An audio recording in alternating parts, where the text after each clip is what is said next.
வணக்கம். யாழ்ப்பாணத்தில் அதிர்ச்சி சம்பவம் ஒன்று பதிவாயிருக்கு.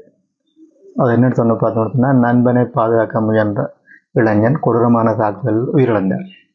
இந்த சம்பவம் நடந்திருக்கு யாழ்ப்பாணம் தொல்புரம் பகுதியில். இப்போ உயிரிழந்தவர் 27 வயதுடைய கோதீஸ்வரன் மயூரன் சொல்லி அடையாளம் காணப்பட்டிருக்கு. சம்பவம் எப்படி நடந்துன்னு சொல்லி பார்த்தோம்னு சொன்னால், கொட்டியம்பதி ஆது முத்துமாரியம்மன் ஆலயத்தில் நடைபெற்ற புனரமைப்பு பணிகளில் இளைஞர்கள் ஈடுபட்டு வந்திருக்கணும்.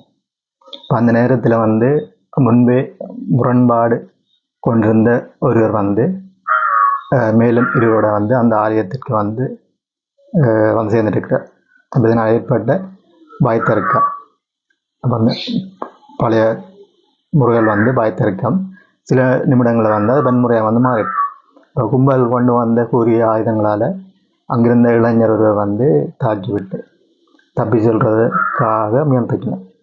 அப்போ இதை அந்த உயிரிழந்த மயூரன் கண்டுட்டு இப்போ தனது நண்பன் தாக்கப்படுறத தடுக்க முற்பட்டு அந்த தாக்குதல்தாரிகளை தடுக்க முற்பட்டிருக்கிறார்.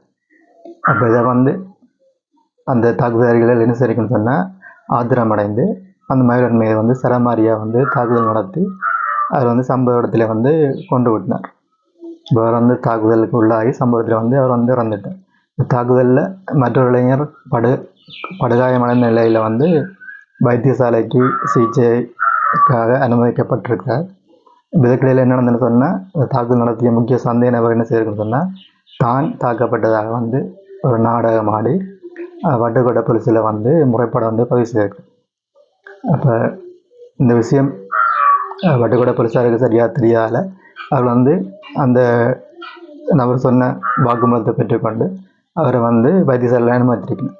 அப்புறம் விசாரணை மேற்கொண்டு போனதான் அந்த விடயங்கள் அவைக்கு தெரிய வந்திருக்கு. அந்த நபர் தான் அந்த கொலையை செய்த அந்த நபர் என்று சொல்லி உறுதி செய்யப்பட்ட பிறகு அவரை அவர் தங்களை பாதுகாப்பில் இப்போ சிகிச்சைக்காக அனுமதிச்சிருக்கணும்.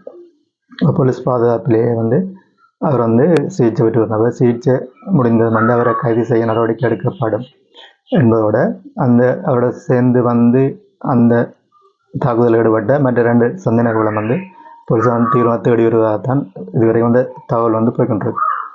இப்போ பார்த்தோம்னு சொன்னால், இப்போ இந்த 2026 வருடம் பிறந்த பிறகு யாழ்ப்பாணத்தில் அதிகளவான தற்கொலைகள், கொலைகள், வன்முறை சார்ந்து நடந்து கொண்டிருக்கு. அதில் ஒரு இளமட்டத்துக்கு அந்த சம்பவங்கள் போய்கொண்டிருப்பது, உயிரிழப்பு நடந்துகிட்டு பொதுவாக காணக்கூடிய